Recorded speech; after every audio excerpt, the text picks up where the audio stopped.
Welcome to Conflict Managed. I'm your host, Mary Brown. Conflict Managed is a weekly podcast about toxic work environments and how to fix them. We're glad you're here. Good morning, Karen, and welcome to Conflict Managed. Good morning. So lovely to see you this morning. And you too, and thank you for having me. Oh, I know we're going to have a wonderful conversation. That's Karen and I awesome. have met through TAPM, the Tennessee Association for Professional Mediators. And I'm so excited to hear about how you ended up in mediation, doing that really wonderful and, as you know, difficult work. But before we get to what you're doing right now, I would like to hear about the first job you ever had as a young person. Oh, wow. Well, I was in high school and my parents required me to pay for my own car insurance. And so, like many other young people, I got a job at a fast food restaurant and worked probably the end of my junior year in high school, the summer. And then I did well in that environment. And I was in the Memphis area, and they were building a new franchise for this fast food restaurant about 30 minutes away in the city of Memphis. I lived kind of in the out in the suburbs, and so they sent me to this new franchise to help train other, like the new workers, also other young adults, teenagers, young adults. And so, I went as a trainer and then worked pretty much through part of my high school senior year. So, as a senior in high school, you're sent to this new store to train people your age and probably some a little bit older. Probably. Yeah. Yeah. Yeah. Yeah. I look back now and I hadn't thought about that in many, many years. So I imagine it was a relatively positive experience if they trusted you to go do this training, um, and that you wanted to do it. Can you Mhm. tell us anything about what that first work experience was like for you? Like specifically when it comes to management, Mhm. colleagues? Right. Well, our manager was also a very young adult. Hmm. And she was, while I liked her and I respected her, she did not have, what I know now that I didn't know then is that she didn't have the leadership skills, probably mediocre leadership skills. And they put her in that position. And, again, while I liked her as a person and, I kind of looked up to her to some level, but she was just not. Now that I look back, I think, her leadership skills probably were not what they should have been to lead, teenagers and other young adults to, and have the management skills. So yeah. I think you said two really interesting things. Sure. Liking somebody as a person Yeah. doesn't equate to that they're good at their job or excellent at their Yeah. job. That's exactly Um, right. and that's really important because so many times when somebody is not meeting our expectations, we sort of do a full like character assessment in our own mind, that this person isn't a good person or there's something wrong with this person. Instead, as if you said, she was promoted into this role and she had, I love that, mediocre leadership. So Yeah. she wasn't completely on fire, but it Right. was mediocre. Right. Um, can you remember? I know this is a long time ago, but I think that's just super interesting, that Really was. word. Can you remember like why you're looking back and saying it was mediocre? What was she not doing or doing? The thing that comes to mind, and again, yes, that was a long time ago, was that, she was probably not mature as she could have been. She was probably not emotionally mature. I think that some of her social skills were not necessarily what they could have been to be a good manager.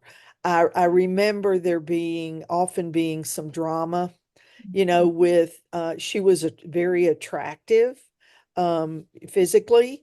And so I just remember there being some drama with the young men that worked there. There Mm, was some drama with the other girls, and all teenagers. She wasn't much older than us. She might have been 21, mm, maybe. And of course, we're 17, 18, 19-year olds. And so, without her having those really good leadership skills, she seemed to be more our age, more in tune with us as teenagers, and just didn't have that leadership, the respect, did not exude the respect. She was more on our level.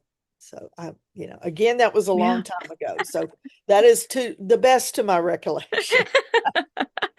I think it's interesting because I mean, when I think about my first real professional job in my 20s, and I think if my coworkers, if they know what I'm doing today, they might think, "You, Mary, what are you doing?" Sure. Given the mistakes that I made in my immaturity, Oh, absolutely. and we all go through it, right? There's these wonderful aspects of the insight you have as a young person, but of course, we're always trying to grow and mature.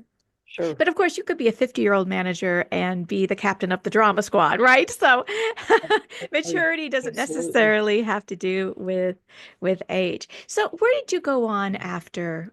What did you major in college? And let me say this real quick, Mary, if I can.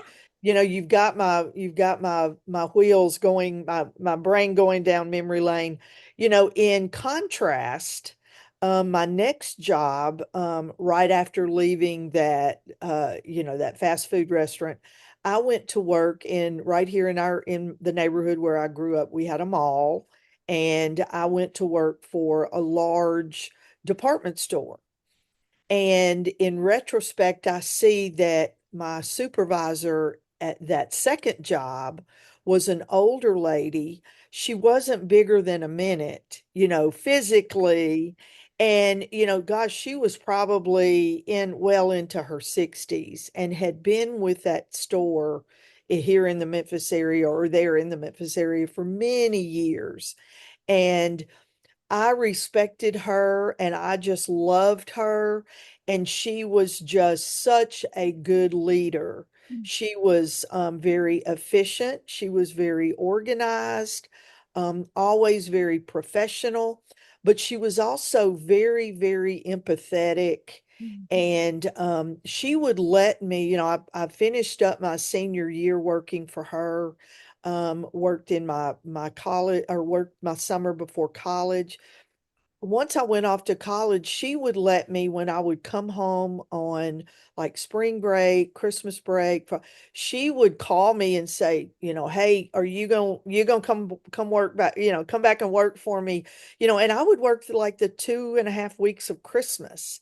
And she would depend on me to get back so I could, fill in for other, for those holes where she needed extra Christmas help. She would do that for my summers, and we just had an amazing relationship. And I just respected her so much. And of course, long lost touch with her many, many, many years ago. And the store now is closed and it doesn't even exist anymore. But, that was, just looking at the comparison Mhm. of those two supervisors, and again, that was a long time ago. But it's such a great juxtaposition because the manager sets the tone. It does not matter what the job is, if it's C-suite, if it's fast food, if it's blue collar, white collar, whatever, however you want to talk about the Absolutely. actual work, it's what is expected. What is the leader doing? How are they setting the tone? And I Right. love you said this relationship. I mean, how good does it feel to be seen and asked back? And not only asked back, but they want you back. Right. That's a sense of Sure. belonging that you Sure. can have. It does not matter what you do. Some people think, oh, belonging is for this certain kind of work. No, no matter what kind of work we're doing, Sure. and anybody can set that tone. And then what's the output? You're going to have better workers, better service. You're going to have a better work environment, Exactly. again, independent of the actual work that somebody is doing. And Mary, again, now that I look back, I think that is where from her, her name was Miss Stanek. And from her, what I learned was my work ethic. Mhm. You learn those kind of things from home and so forth, but that has not occurred to me until just now, this conversation. But because of the way she was, I was very young, and it was my second job. But she, because of her leadership, I learned about my work ethic, and I wanted to please her, and I wanted to do a good job for her. And I know that every manager can't, that's something I'm sure they struggle for and struggle with, is how to develop that relationship with your workers. But again, she was just an amazing person, and then just such a good leader. Yeah, and how we get our work ethic, as you said, it gets developed in a variety of places. But how wonderful to see somebody working out in the world and what they do. We learn the good and the bad, right?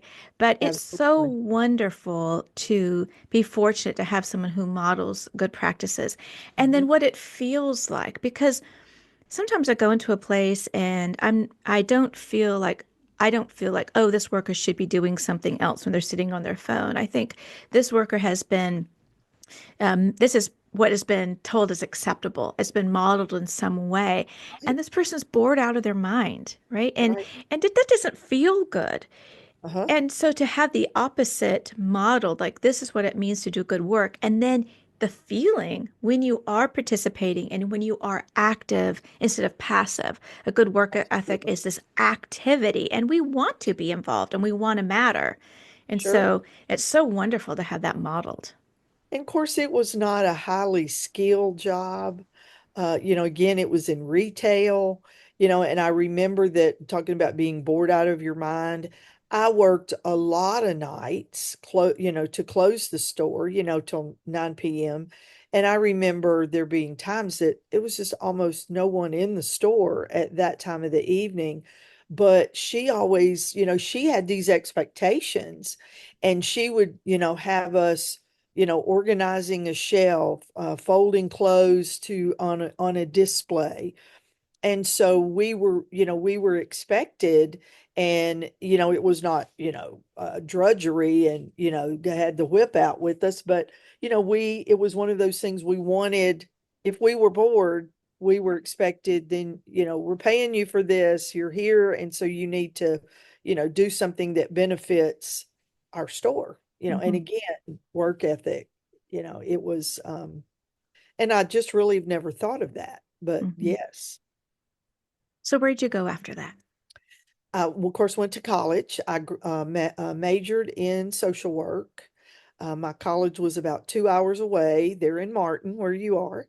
And that was an incredible experience. I had moved to the urban area of Memphis, in the middle of my junior year of high school, and had moved from kind of a rural South Mississippi area. And so when I was looking for a college, I chose something that was little distance from home, but also more in a smaller rural setting. And so that was my reason for choosing Martin, and I just loved it. Finished in about 4.5 years, and my first social work kind of job like that was with the Memphis Juvenile Court, as a probation counselor. They call that, but I was not in the true sense of a probation counselor, not monitoring youth, anything like that. I was working in with parents, Mhm. through the juvenile court. And so after that, I married my college sweetheart, who was in the Marine Corps, and we got stationed in Honolulu, Hawaii. And so, My second official social work job was with the state of Hawaii Department of Children's Services. And, there again, I look back on that manager, and that was one of those kind of love-hate relationships because I had to do a number of different types of home studies, had to do a good bit of writing social histories, documenting casework notes, and she would send those things right back to me, and I'd have to totally redo them again. And I learned about writing court orders and those kind of things, and so again, I highly respected her, and I had a lot of Japanese, Chinese, Filipinos. All of our office staff were of those nationalities, and I think she was either Japanese or Chinese, and of course they were all Hawaiians, by birth, and so that was an incredible experience. Social work, the work is incredibly difficult, right? It is. It is. And and it seems to me, I mean, we think about all the different kinds of fields and what people are working in. I think who needs support, right? You're working with these really people, families, children, in these just awful circumstances many times. And Yes. so the importance of support from the management, from, how do we care for the carers, the social workers, Right. that do that work. What have you learned about in while you were a social worker about what makes a really good office climate, management climate to help support you and other social workers? And what are the kinds of things that are counterproductive? I think the number one thing that comes to mind about the climate in our office was the support staff, the secretarial staff. They were always planning and implementing like luncheons, doing breakfast. They brought in their culture. If it was a specific cultural holiday for them, they would do something really fun and have a luncheon. Of course, I was absolutely a fish out of water. I had really never left the South when my husband planted me in Hawaii. And of course, to say it is a cultural melting pot is an understatement. But they just embraced me because I was very different from anything they had ever experienced. We were called Howleys. When you are a mainlander or a Caucasian, you're called a Howley. That's not a negative connotation. That's just what we're called. And there were a handful of other Howleys. There was one girl that came from out west, came to Hawaii for a vacation. She liked it so well, and she was older on up in age, probably late 50s, early 60s. And she came for vacation and literally called home and said, "Sell all my stuff, send me the money, I'm not coming back." And she got a job with and worked with us. And so, but she was not a Southern. And all of those ladies in the office just kind of took me in. They knew I was newly married, and they just took me in and embraced me, and just loved me. And I just felt like they were all like my aunties or my mom, and I remember one thing we had a couple of college age Filipino young men that were doing a summer internship, and the two young men they're kind of friends. And before they left their internship, before that ended that summer, they brought these lumpias, which is a Filipino type, like an egg roll. And they brought those in for lunch that day, and they literally made those and showed everybody how to make them and cooked them, and we had that for lunch. so they were always doing things like that or bringing Mm. something in. And I guess I was kind of an open book as well. I was enjoying learning about a different culture. And so I know it was reciprocal. Mhm. I loved them, they loved me. And when I had my son when I was there, and when we were preparing to leave, and my husband's getting out of the Marine Corps, they threw me a luau Oh, and had a they had and there's a bowl they gave me. It's right here. They had this big luau, and of course our son was a year old. This is a koa wood bowl, and they put an engraved plaque on it for me. And they just it was just amazing. It was amazing. But I have pictures. They did the leis, they did the whole big celebration. And again, I feel like all of those ladies they're probably gone. That was almost 40 years ago. So, but what an experience. well, that is such a wonderful picture of what diversity could be, right? We can be open and we can embrace and we can learn and be Absolutely. excited, or we can be suspicious. We can be Exactly. suspicious of the other. It's a choice, right? Exactly. And Exactly. what do you get with suspicion? You get closed Nothing. down. Instead of, you said you were open and you were learning. But if you Mhm. came into that environment and they are talking about you and or just being very suspicious and not open and nobody's sharing, Right. but what you describe is just really quite lovely. And as Mhm. you're in the background is doing really hard work We with were. people and children who are in these dire circumstances, but then to be a part of a team, because that work can be very lonely when you're out doing these calls on your own and managing cases, Yes. but to come back and know that there's a community, and food, Exactly. you've mentioned many times, is so much about community and about sharing. Exactly. Yeah, that's something to really think about, I think, in our culture today, where we think, why do I need to do this social event with these people? I'm just going to do my job and leave. But there's something about community. Now, work is different than family, but it doesn't mean we can't be robust colleagues with one another and be for one Exactly. another. And Exactly. what an affirmation of what it was like when you left, right? I've Mhm. left an organization where they threw me a party. I left another organization where it was like, was there even an email went out that I left? Yeah.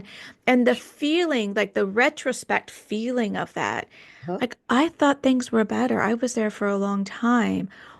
And then the opposite. Oh, I did have this experience and they celebrated this next rung Exactly. of my life.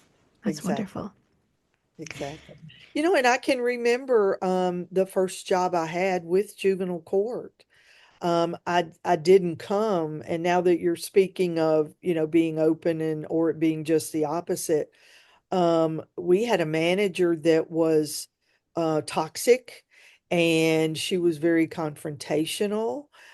She was she did not open herself up or engage with any of the other staff. And she was actually the junior manager in our department, and she was just awful. She was very hostile. Again, very confrontational, about not even about work things, more about, you know, who left the coffee pot on, I mean, it's seriously. and Yeah. and I have learned that, because we did come back to the Memphis area after leaving Hawaii. She was in some elected positions in the city and county, and she is just still a very angry, very bitter, very um, you know, um, just very racial when it doesn't have to be that way. And so, just I don't just a real negative kind of person. It is interesting to me because it happens everywhere. By It and does. large, people are doing wonderful work. Almost everybody shows up. They want to do a good job. And of course, managers and middle managers are thrown into their work with very little training about, beyond they know their job, but then now they're managing all these people, right? And so Right. they a lot of times Sure. they lack a lot of support. But it's always interesting to me when you do find those managers, especially here, we've got a junior manager, right? Who is being making the workplace a very difficult place for people to get their work done, right? It just doesn't make any sense from a bottom line or serving clients and the Exactly. optics of hostility. It's always curious to me why that person is allowed to stay in that position as they continue to act that way. Now, I'm all for calling it to the person's attention, getting them coaches, whatever we can do to help that person grow and develop. But if that Right. person chooses not to Mhm. treat people with dignity and respect, Mhm. why are they allowed to continue? Absolutely.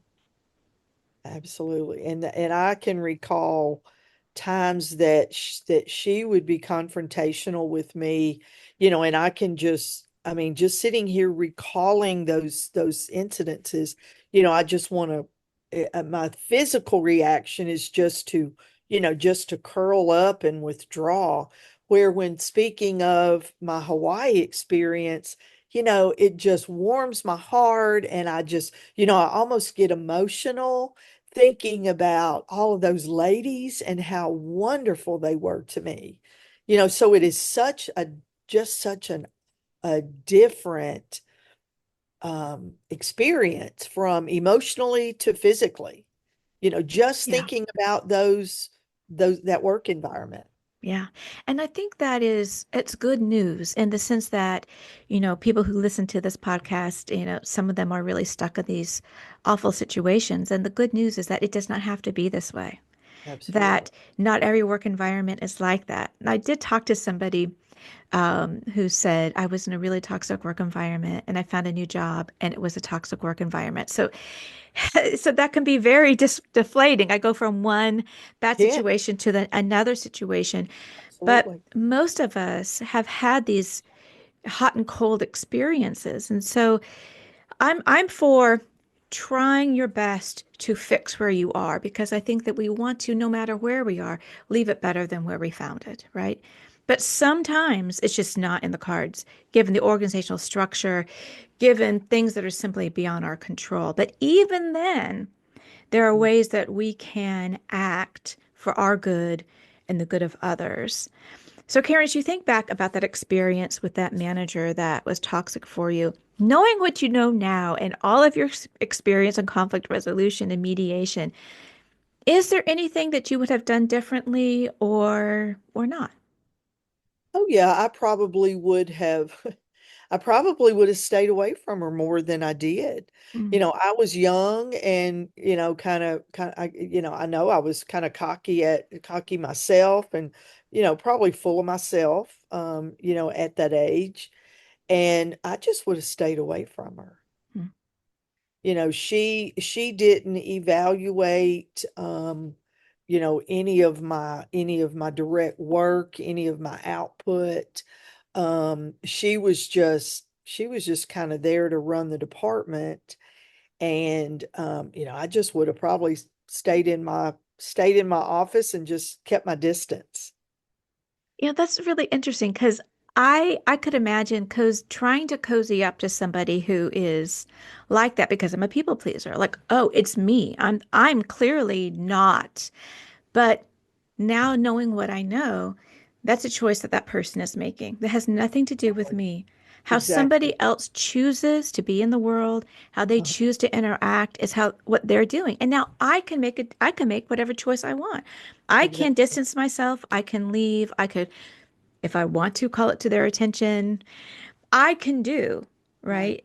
And that's what the wonderful thing about conflict resolution is that's about personal empowerment and right sizing things and seeing what's about me and what's not about me and other people's behavior has nothing to do, is not about me. Exactly, exactly. And even at that young age, I realized that it wasn't about me. She was like that with everybody. And there was no but again, I was just cocky enough to think I could, could, and I mean, I certainly didn't get any kind of shouting match with her or, nothing like that. But now I would just, like I said, I would just keep my distance, keep my head down when she was around, and, just keep my mouth shut and, go about my business and just love on the people that I could and that were receptive and, work hard with them, be a good team member, and just leave her to her own devices.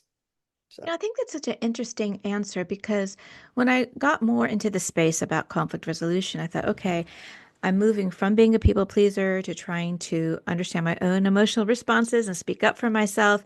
And of course, the more I get into the space, and certainly with mediation, the more I realize about not, that there are times to speak up, but times to do something different. Not every confrontation deserves or the right response is for me to say something, right? right.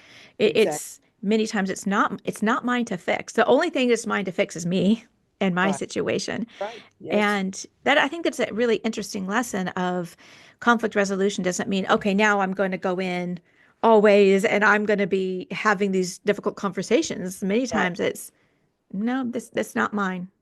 I can come alongside you, but it's not for me. Right. Absolutely. So, Absolutely. how did you end up leaving social work and getting into mediation? After coming back from Hawaii, actually went back to juvenile court and worked there a number of years. And I had had my two children, had a second child, and the older one was becoming school age. And I had gone to some events and workshops and conferences for social work, and met some school social workers that were school social workers in Mississippi. And Mississippi had, and I grew up there in Mississippi, but they had really kind of jumped on that bandwagon within the state in their school systems and hired school social workers. What I was doing at juvenile court was not really social work. It was more casework kind of things, managing court cases, mostly custody, visitation type cases, and then working with that particular case, meaning someone seeking custody of a child and or seeking to take custody from someone else. So I would work with that case from start to finish, through court, through the adjudication, and so forth. But I learned about school social work, and kind of put my name out there with. We had met some friends. My husband had renewed a friendship with a high school friend, and they lived in a neighboring West Tennessee rural county.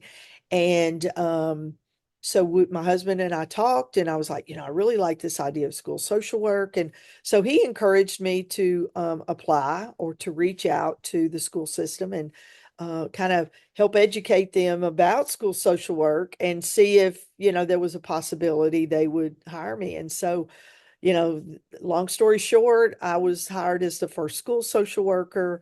Um, I worked there 20 years, and I truly did social work. I was assigned a number of schools, as my territory, so to speak. And so I would travel from school to school, and teachers and principals would refer cases to me of, a number of different things, from children with special needs that needed a new pair of eyeglasses to children coming to school, disheveled and needing clothes and shoes. And, just so I truly did social work in that capacity. Did that for 20 years. So, and burned out. I Mm. just really burned out because I had about 7 or 8 schools that I was responsible for. And it was an impossible task. And it was just a situation that, had they had more staff, instead of managing and working with and developing relationships with the children and families, I was putting out fires. So I was just crisis management and it settle that crisis and move on, and never really able to really provide social services and affect a change with that family by providing the social support and so forth. So I just burned out and had the ability or the opportunity to retire, and I did. Hmm.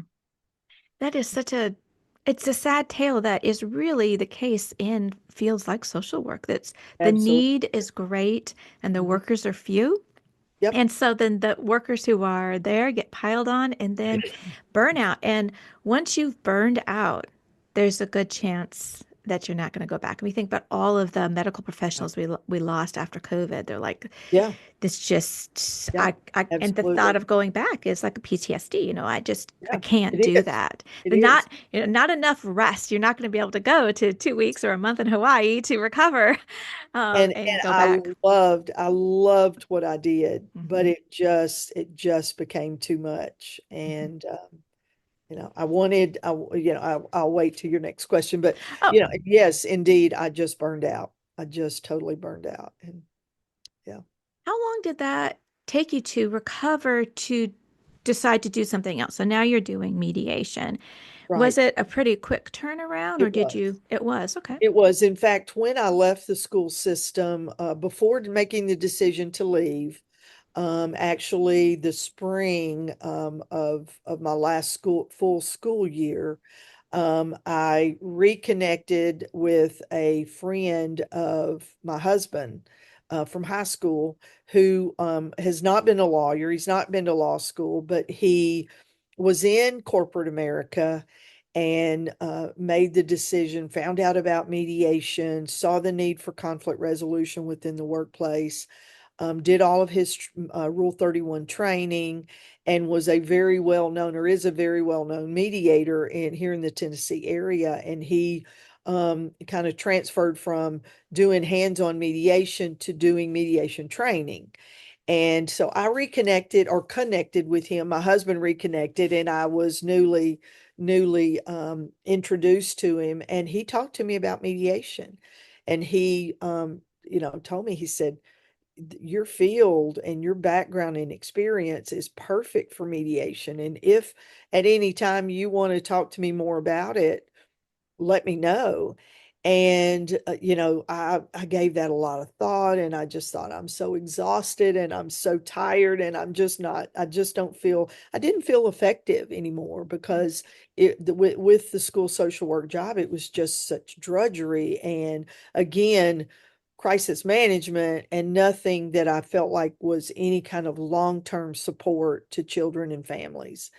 And so I entertained that idea. And after my last full school year, I had some family circumstances that allowed me to, like, almost move to Nashville. And my husband was working out of the country, and so I practically moved in with a college girlfriend and took all my Rule 31 training that summer.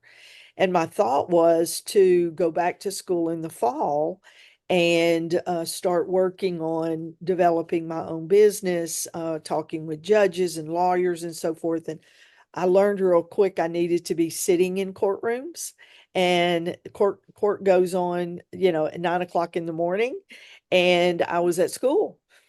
And so I went to our personnel and, had a conversation to find out, what do I have to do to retire? And I found out my age was, I could do it. And so the rest is history, as they say. Yeah, it's interesting that uh, that you say the burnout because of crisis management, right? You're not being able Right. to make those long-term relationships, but mediation is crisis management.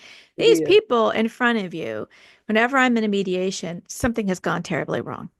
And Exactly. usually, I mean, I do a different kind of mediation than you do because you do marriage and family a lot I of, do. I do. right? Family, non-married parties, and divorce. So Uh, something has gone Divorce wrong. and post-divorce matters. Yeah. Yeah. Of course, it's very different because in mediation, there is no expectation of a long-term relationship. There isn't. I mean, it's just that, There isn't. that That day time. or Yes. right. Yes. So What appealed to you? Because it is sort of one kind of fire to another kind of fire. Was it the short-term nature of the relationship in mediation, or Well, what I told the man that I was speaking of that was the mediation trainer and who really has mentored me over the past 15 years. Um, One of the things that he made a point with me, or that I talked to him about initially, and then he made a major point with me. But I told him I want a career in my retirement that I can utilize my professional skills. I know that my spiritual gift is service. And so I had spent 30 something years developing my professional skills. And so I wanted to be able to still continue to do that.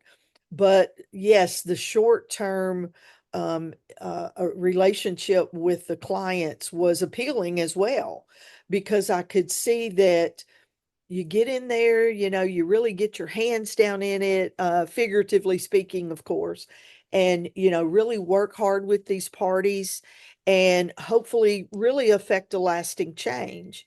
And what I saw as well was the fact that, man, I can, I can affect a change for them that can be lasting. Of course, they have to be receptive to that, and they have to be willing to put that conflict, resolve that conflict, put that conflict aside. It takes both parties doing that.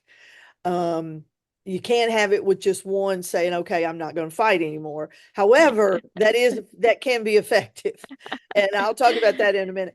But it was just the high order thinking part of all of that is that you're not just helping them. It's that whole adage of, you teach someone to fish, yes? and in mediation, you're teaching them to fish so that they can go on and fish. They can, when you're not around, they can go forward.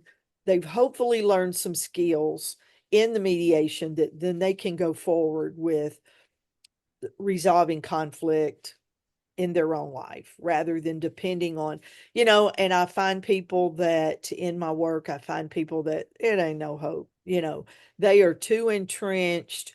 They don't have, most importantly, they don't have the emotional health. They don't have the emotional maturity. They're so entrenched in the conflict and the drama, and a lot of that just is their oxygen. Mhm. They just function. That's how they function, is with having that conflict always. And so that is a really difficult person to work with and to help them understand, aren't you tired of fighting? Aren't you tired of the conflict? Aren't you tired of that knot in your stomach all the time? And so, but when it's good, it is so very good. Just like the one I was telling you about I had yesterday. It was an 8.5 hour mediation, but hopefully they were, a lot of mediation is about people getting to tell their story. They just need to feel like someone has listened to them. And the one of the parties in that mediation was incredibly emotional. The tears started, a couple of minutes into the mediation, and they continued for 8.5 hours. And she actually said, I am just at the end when we were writing up their agreement, she was just like, I am just exhausted.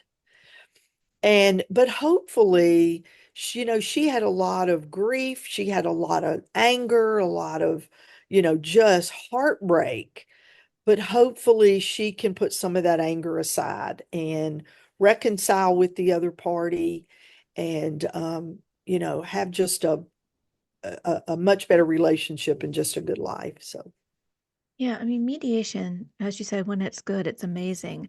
mhm. But most of the time, I mean, people have this pain and they haven't been heard and they're carrying around with it and they don't ever get any resolution. They never get to talk through Hmm. with another person, talk through with a person that they're having a issue with a neutral third party who is there to keep the space, to de-escalate, to really help make it so that these parties can move through and decide what they want to do going forward.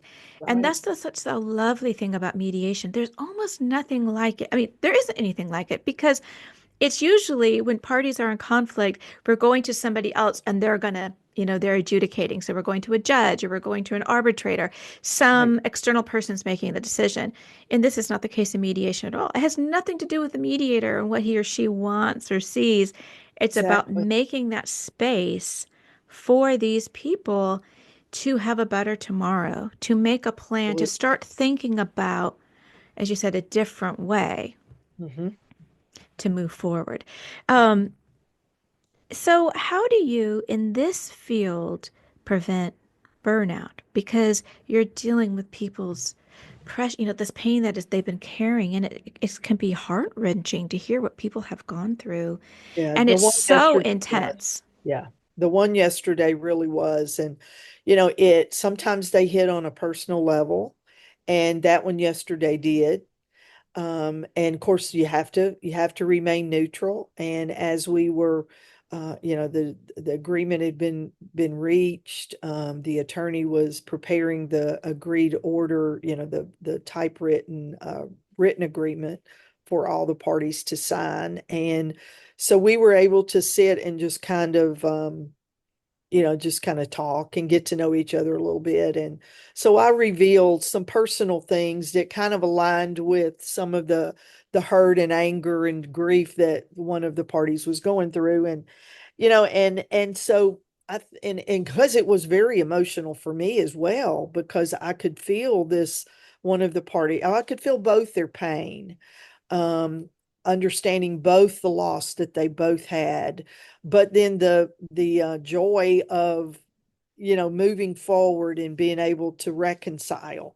But so that's one way you are able to decompress, but it does take, you do have to decompress. And you know I learned in my training and from the mentor I spoke of that you just you don't carry on with the parties after the mediation. It literally has to be a distancing yourself from the parties, because I'm not an attorney. My role is not giving legal advice. And many, many times they will call you back and say, there's a new conflict that's come up and they want guidance through that. And, part of that is you have to distance yourself professionally, but also you have to protect yourself. And then you also have to be a good business person. And, and while it may seem cold and cruel, but if you're not getting paid, then you don't want to reassociate or re-involve yourself with them, because number one, they can drag you in on a legal, or it can be an ethical issue for you if you're allowed to be drug in to a situation like that when you're not officially in, mediation is not officially convened, and you're talking to one party and not the other. So that's one professional way to distance yourself and to decompress, because you just distance yourself physically by not taking phone calls, by not answering emails, and they do still try to reach out. But and it's not to be hard or anything or cold or anything like that. It's just you just have to protect yourself ethically.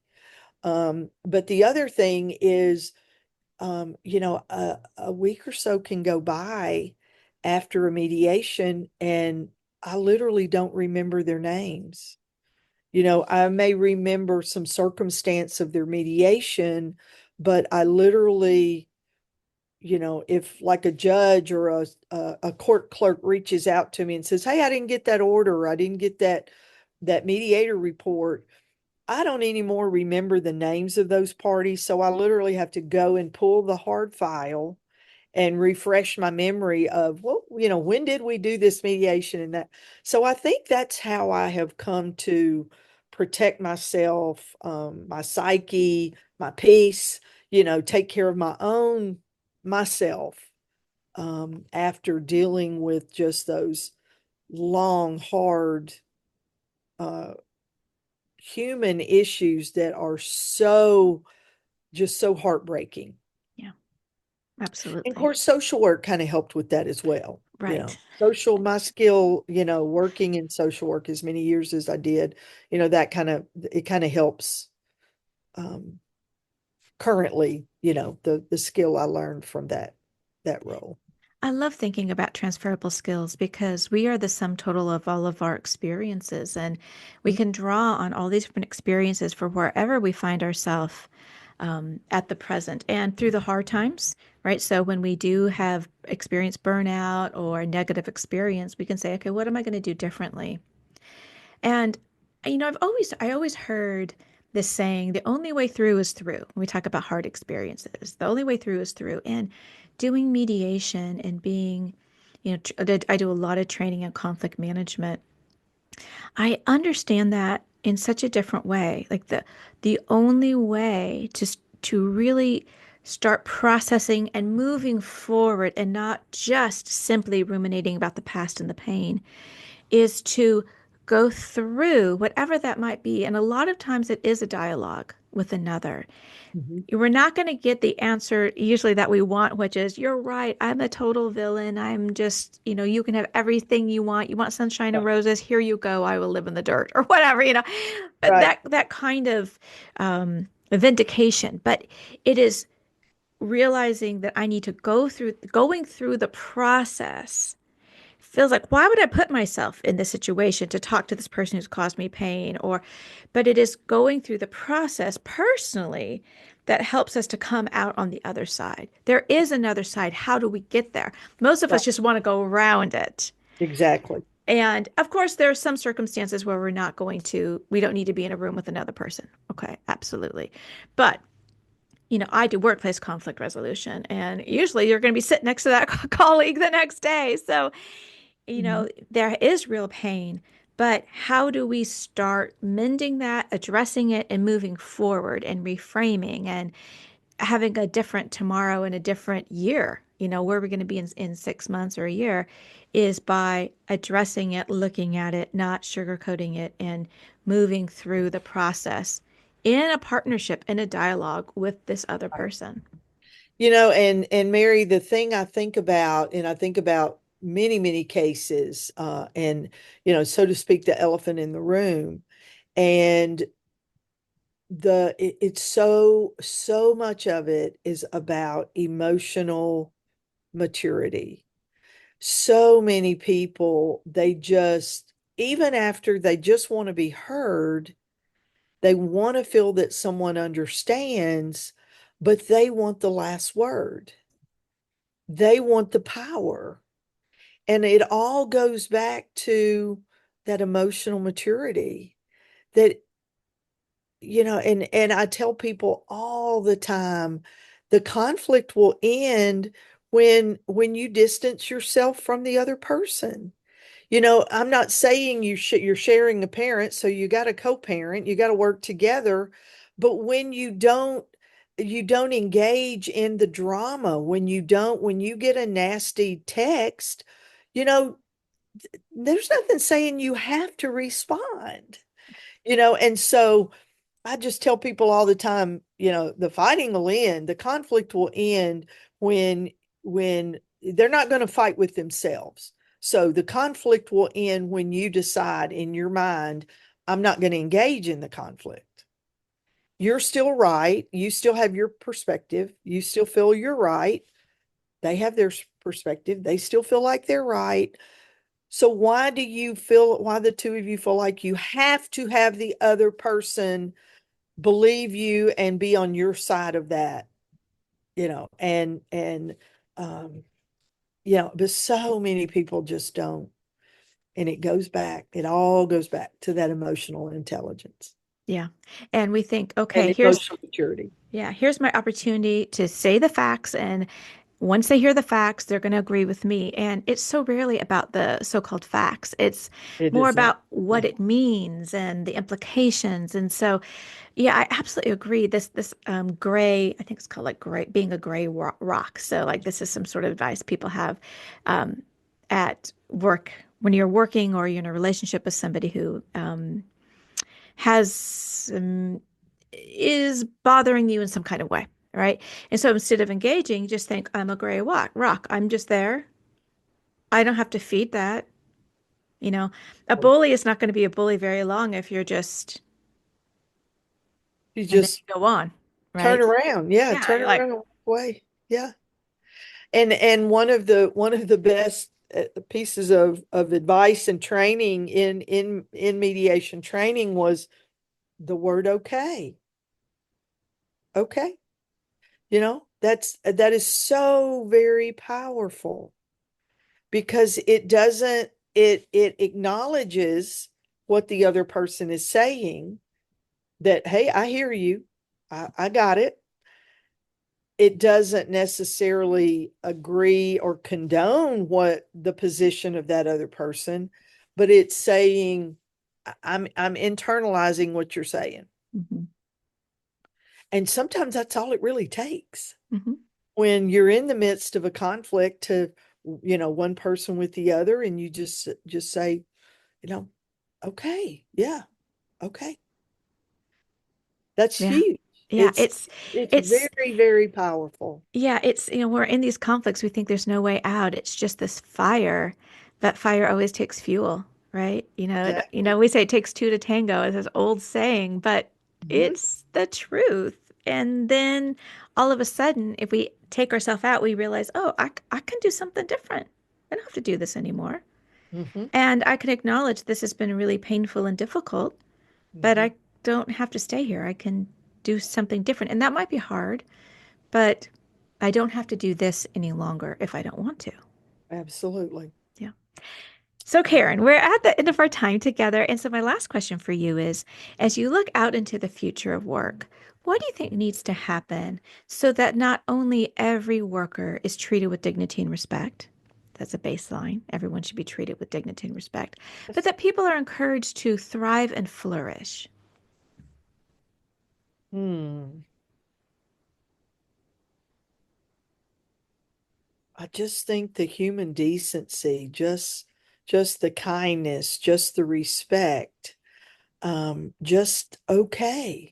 Hmm. Just understanding that we all have a different perspective, understanding we all are not going to think alike. We're all not going to, it's like that gossip game, we all hear, we may hear the exact same thing, but our reaction comes from, and our response comes from very deep within ourselves, our personality, our emotional maturity, our experience, our life experiences, where we come from experience, so many different aspects of where we come from as a person, that we all walk this life, we all have a limited time.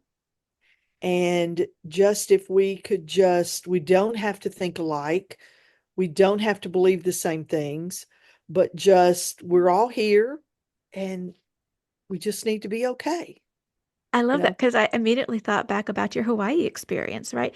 Yeah. So, if we say sometimes we can say, okay, yeah, we don't all have to think alike, or we can say, we don't all have to think alike, right? Being open We to can, diversity absolutely. and Absolutely. excited that not everybody sees the world the way that I do, because that means I can learn and grow and develop. Or I can choose to be suspicious and be upset that not Yes. everybody is like me. I'm fabulous, and not everybody thinks the way I do, and beat my fist at the wind. Oh, why do that? That's Yeah. reality, as you said. Um, The other thing I think about that I didn't say about that Hawaii experience working in with Child and Family Services there, was that I could have, because all of my coworkers were like a sponge, and they just wanted to hear, because they hadn't lived where I'd lived, they hadn't experienced some of the things I had, and they were all just always so eager to hear about my experiences, my life, my culture. So I was not the only open book. I Mm, was not the only open person, and I could have easily taken their they had such a sense of, you know, uh, I'm not sure what word I want to put there, but they were eager to hear and to know about me and my life and so forth. But I could have almost taken that, as an affront that they're judging me, mm, or they're nosy, or what was the point of that? yeah. And there was times I can remember different things that they would say or something, and I could have easily taken it as they were making fun of me. Mm. But it was just I just tried to be open and responsive, and they did with me, and it was just such a fabulous experience. That's great. Karen, thank you so much for talking with me and about your experiences. And it's been such a fun conversation. Absolutely. Karen, thank you so much for being on Conflict Managed. I really enjoyed your thoughts on the different places that you have worked and how that we can have healthy work environments where we go right, where we go wrong. And I want to encourage anybody who's having a real problem at work and they don't really see how to navigate it, reach out to a coach and maybe a third party mediator. Conflict Managed is produced by Third Party Workplace Conflict Restoration Services and hosted by me, Mary Brown. You can find us online at 3pconflictrestoration.com. Come back. We have new episodes every Tuesday. And if you want to see this conversation with Karen and I, and you can see the bowl that she got from her time in Hawaii, we are on YouTube, and you can find this conversation at 3P Conflict Restoration. Our music is courtesy of Dove Pilot. And remember, conflict is normal and expected. Let's deal with it. Until next time, take care.